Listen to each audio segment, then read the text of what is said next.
Surviving infidelity. My beloved wife cheated on me and my daughter isn't mine. How can I move forward as well as shake angry feelings? This is gonna be a long one.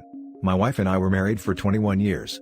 I figured it was one of those miracle marriages because we barely argued, seemed I always be the best of friends, etc. Well, our 15-year-old daughter received a 23andMe thing for her birthday from a friend. And of course, it said we weren't related. She had me do a swab, as well as her mother and her 14-year-old brother. Only her brother and I seemed to be related. So, I did a paternity test afterwards and lo and behold, she wasn't my freaking child. My ex-wife cried and pleaded for me to hear her out, but I just went numb to her. It would be one thing to cheat, but to find out the light of my life isn't even related to me, killed me. Don't get me wrong, I love my daughter with all of my heart. She's still my daughter no matter what. But what's scaring me most is my seemingly vindictive desires. I've never been like this, and I know it's out of anger, but I want her to suffer so bad. The kids absolutely hate her. Which on one end helps that desire, but I know that deep down, she is still their mother and I don't really want them to hate her. Her parents and siblings all are mortified at her. Her sister hasn't spoken to her in a couple months. We all grew up together, so it hit hard for everyone. Again, this makes me feel great, which in turn scares me, because I don't actually want her life to go into shambles. But I can't help feel euphoric when I learn something in her life is falling apart. Both children are living with me, as they don't view their mother in a favorable light at all right now. I'm thinking about having the talk about them going to talk to her, because as of now, they refuse. The part that breaks my heart the most is that my daughter seems to be overcompensating her roles of a daughter. She makes sure to tell me how much she loves me, and is in essence, being the perfect daughter. But I can tell it's because she knows that she isn't biologically mine, but she desperately wants me to know how much she values me. I'm actually going to talk to her tonight about that. To tell her that she doesn't have to act differently. I just really want to know how to shake the sadness and angry, vindictive feelings. I want to move forward as well as help my children move forward, so they can worry about school and being teens. Please, any advice will help. Now for the top advice. This situation is way above Reddit's pay grade. You and the children need therapy. ASAP. Having said that, let me offer a few pointers from my own experience. Kids don't care about biology. Your daughter will always see you as her father. I love my 2 stepdaughters as much as my 2 biological daughters. Full stop. But she might be worried about you leaving, as I'm sure she's picking up on the anger you have towards her mother.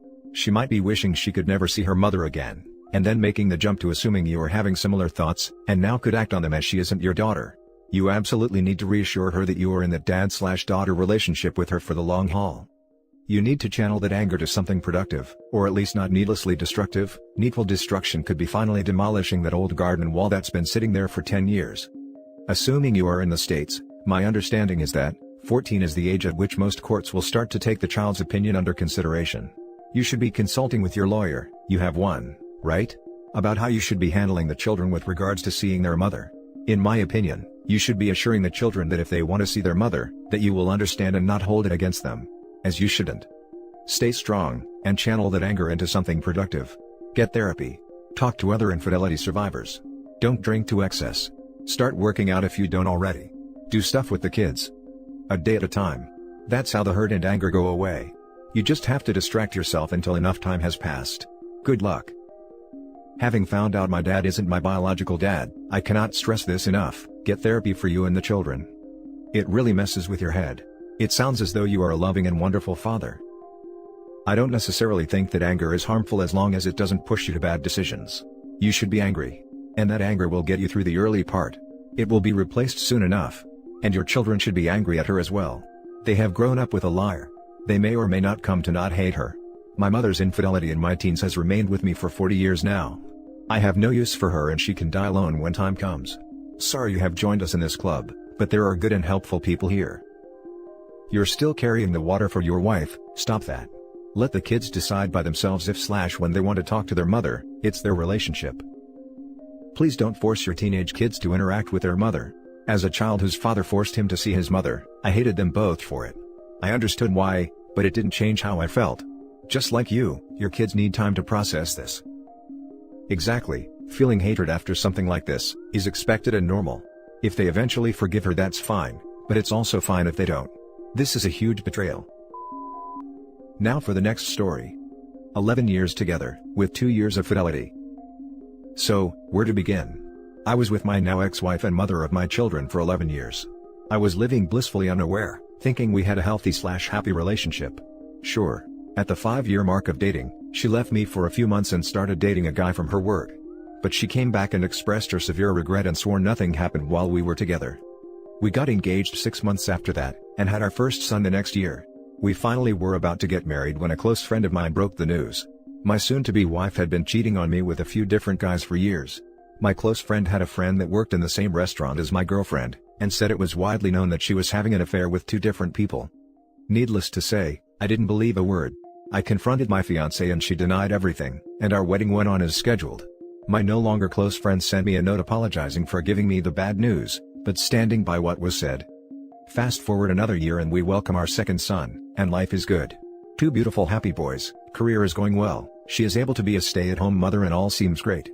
We get to a point where she expresses to me that she is feeling a bit run down from the day-to-day monotony, and makes plans to go country line dancing with her girlfriends once a week. I think it's a great idea, it gives her a recharge and gives me a night alone with my kiddos.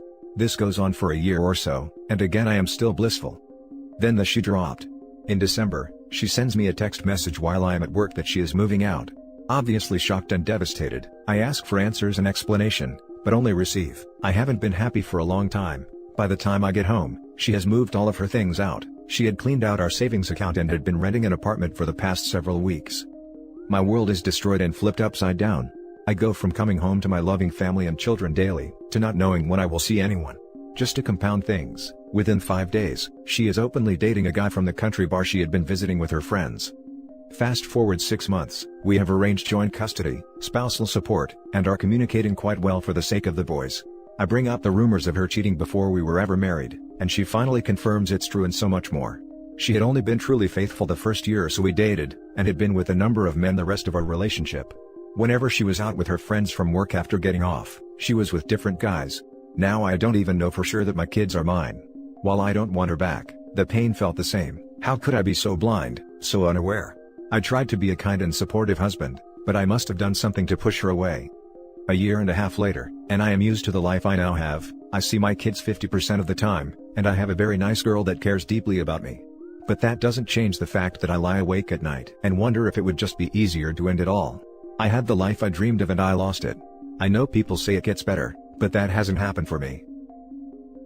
Now for the top advice. Just don't marry that very nice girl. Definition of insanity is trying the same thing over again expecting different results. I explained to her that I will probably never marry again, but I fear she thinks my opinion will change over time. She really is kind and great, and deserves more than me. She will most definitely think your opinion will change. And a couple of other things evident here. I'm sorry you were the victim of such a vapid, malignant narcissist of a person, one who would be so Machiavellian as to trap a person in a marriage to depredate them of their emotions, their money and their support, while betraying them completely. It's not your fault. She's a broken person inside. She has a black hole inside her, telling her 24/7 that she's so freaking ugly and stupid and unattractive, that she needs male attention like it's as essential as air. She has no sense of self-worth outside that provided by men in her life. If I may take a guess, it would be due to a CPTSD episode inflicted on her by a male parental figure during childhood. You have essentially escaped from the maw of a cheater, a thief, and an abuser. Leave out her personal issues. The simple fact she was so flippant about traumatizing you repeatedly for 9 years, makes her an abuser. I personally view infidelity as psychological and emotional mistreatment. My viewpoint could be skewed due to my personal experiences, but it's unquestionably abusive to traumatize the person you supposedly love, to treat them as meal ticket, to not even have the respect to provide you the chance of moving on when they themselves moved on. Check your inbox. I've sent my recovery list. One of the activities and it will work for you, I promise. Please, self-harming ideation is never a good sign. Just think about your kids whenever it gets too hard for you. I'm really sorry for putting this pressure on you, for moralizing to a person who is so clearly human and suffering. I know I shouldn't put any more on your plate. But please, just anything but that. Don't take the blame please. She is a toxic individual, destined to implode all of her relationships the same way throughout her life. She will keep burning all those bridges who aren't sycophantic enough for her, until she turns around one day and finds there's no one else left around her. So will it be for the pack of vultures her friend circle is? It's also physical mistreatment, as they may get STDs. Especially if they're serial cheaters, like my ex-wife and OP's wife. Indeed, my ex-wife gave me chlamydia due to her affair with AP. Do you intend to do the DNA test? No, I don't think so. They know I am their daddy. Are you concerned that later down the line they might do a 23andMe DNA test and find out? Seems like it could really blow up in everyone's face by not knowing. You do realize you don't have to share the results with anyone or let her know, right? But at least that way you can prepare for the possibility later. Even if they don't have your DNA, they are still your kids. I guess I see it exactly as you put it. Even if they don't have my DNA, they are my kids. Even if they do take a test later in life, and I turn out to not be their biological father, I don't see how me knowing that, and withholding the information makes it any better for anyone. Now for the last story. Please help. Possible cheating wife. This is my first post. I'm sorry for the length, but there are a ton of details. My heart and soul are in torment and I don't know where else to turn. Backstory: my wife and I, both late 30s early 40s, have been married for over a decade and we have several children of a wide age range. Our marriage has had its ups and downs through the years, but nothing major of note. Normally, we make about the same amount of money. Due to the pandemic, I'm currently bringing home roughly 3/4 of the household income. We work opposite hours with different days off, so we rarely have much time together. Our personalities and habits are different as well. I'm a homebody and she likes going out and doing things.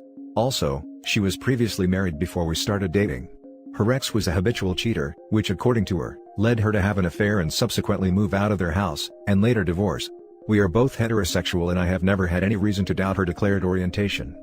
Lately, I've noticed several things in the last few weeks that lead me to believe that she's having an affair. She started going out late at night to visit one of her female friends, a single lesbian. Before leaving the house, she always takes long showers, 30 minutes or so. I've noticed that much of that shower time is due to the fact that she has started shaving her legs and other parts religiously. In all of our years together, she has never shaved anything during the winter. She rarely shaves her bikini area during any season. During the late nights when she isn't visiting her friend, she is talking for hours quietly to her on the phone in another room while wearing iPods. She has always had a passcode on her phone and used to leave it laying around or plugged into the charger unattended. Now, her phone is with her 24/7. I haven't seen it unattended since this strange behavior started. She even tucks it underneath her pillow while sleeping. She never goes to work without full makeup, even though she has to wear a mask. She very rarely wore makeup to work since the start of the pandemic. Her friend is a co-worker. During Valentine's weekend, according to her, had to stay the night at a hotel right by her work because they needed her to work the next day. She stayed away from home an additional night for the same reason. She didn't end up working another shift that next day. She came home the day after Valentine's Day. Also, we live less than 10 minutes from her job. I'm now the sole initiator of all kissing and intimate activity. The frequency of activities hasn't decreased, but the intensity has vanished. She's not into it as much as she always has been over the years. We had a talk the evening that she finally came home after being away for 2 days. I didn't accuse her of anything, but hinted around about how her behavior had changed dramatically in recent days. She immediately got on the defensive and started gaslighting me. Everything was, "I don't know what you're talking about," shifting immediately to "I'm delusional, and everything is my fault." As usual when things develop into an argument between us, I ended up apologizing for a plethora of things that had no bearing on the situation, and there was no resolve whatsoever. I've talked about this situation with one of my close female friends who has been through hell, and back in her relationship with her now ex-husband. She believes that I'm probably right about an ongoing affair. She also thinks there's a small chance that my wife is just generally unhappy with her home life. However, both of us agree that there are just far too many warning signs for that to be the likely scenario. I believe that my wife and her friend got a little bit too tipsy one night and it has progressed into a regular thing. As it stands, I'm completely lost, confused, and heartbroken. My anxiety is through the roof not knowing what's happening now and what will happen in the future. I think there's a good chance that she wants a divorce, but won't admit it right now because I'm paying the majority of the bills. I'm almost 100% certain that once her job and paycheck return to normal, I'm getting the boot. I'm turning to anyone with this experience to please share any thoughts and advice that you might have to offer. Now for the top advice.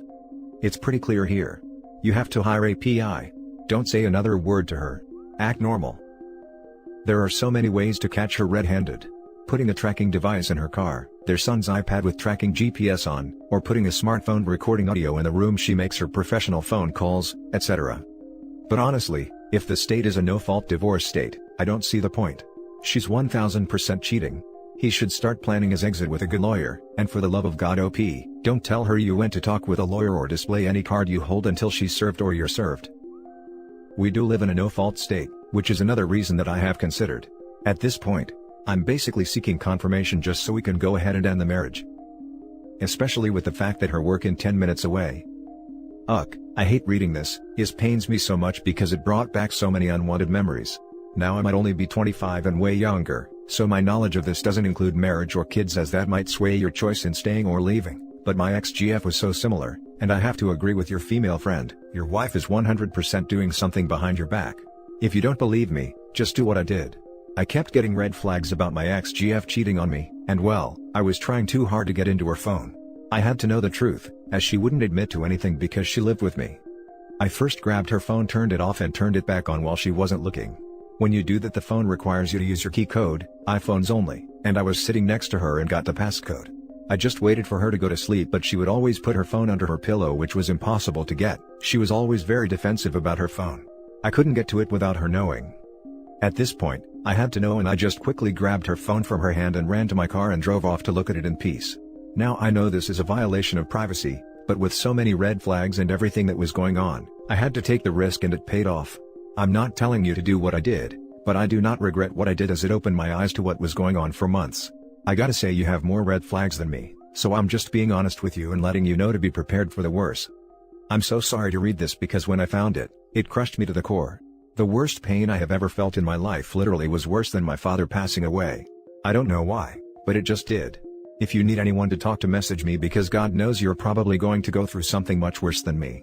I'll pray for you and hope we are both wrong, but don't be naive either. Now your situation is different since I have no kids and we weren't married, and thinking about it, I might consider reconciliation, but that wasn't an option for me. Maybe someone with a more similar experience can come in and help you out. I do wish the best for you and hope it's something else. Good luck. I hate to hear that you've been through this as well. I wouldn't wish this on my worst enemy. I've thought about doing exactly what you did, and it looks like that's what it'll end up happening. Thanks for the words of support. And that's it for this video, guys. If you have thoughts to share, leave a comment below. Don't forget to hit like and subscribe if you like this content. I'll catch you in the next one. Good day, everyone.